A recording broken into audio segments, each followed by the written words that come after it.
સુરતની જીવાદોરી સમાન તાપી નદીમાં પ્રદૂષણ ફેલાવવાનું યથાવત હોય તેમ તાજિયાના અવશેષો છૂટા પાડી તાપીમાં ફેંકી દેવાયા હોવાના વિડીયો સામે આવ્યા છે, જેને લઈ તાપી નદી શુદ્ધિકરણ સામે સવાલો ઊભા થયા છે. સુરતની જીવાદોરી સમાન સૂર્યપુત્રી તાપી નદીમાં પ્રદૂષણ ફેલાવવાનું યથાવત હોય તેમ લાગી રહ્યું છે, ત્યારે હાલમાં ચોક બજાર ડક્કા ઓવારાના વિડીયો સામે આવ્યા છે. ડક્કા ઓવારા અને નાનપુરા નાવડી ઓવારા વચ્ચે તાજિયાના અવશેષો છૂટા પાડી તાપી નદીમાં ફેંકી દેવાતા ઠેર ઠેર થર્મોકોલ વેસ્ટનો ઢગલો જોવા મળ્યો છે. તાપી નદીમાં ધર્મના નામે ગંદકી ઉમેરાઈ રહી હોય, જેને લઈ તંત્ર સામે સવાલો ઊભા થઈ રહ્યા છે. તાપી નદીના શુદ્ધિકરણના નામે કરોડો રૂપિયા ખર્ચ કરાય છે, ત્યારે નેશનલ ટ્રિબ્યુનલ પણ આકરા પાણીએ હોય તેમ લાગી રહ્યું છે.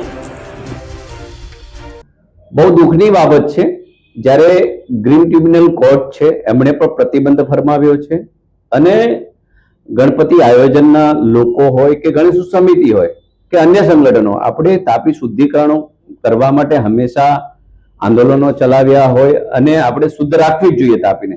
તેમ છતાં પણ જો તહેવારોની અંદર ગંદકી થતી હોય તો બિલકુલ યોગ્ય નથી. હાલ જે મોહરમનો તહેવાર ગયો તો તાજિયા જે તાપીની નદીમાં જે કંઈ એનું વિસર્જિત કરવા બાબતનું હોય કે જે રીતનો કચરો નાખવામાં આ બિલકુલ યોગ્ય બાબત નથી.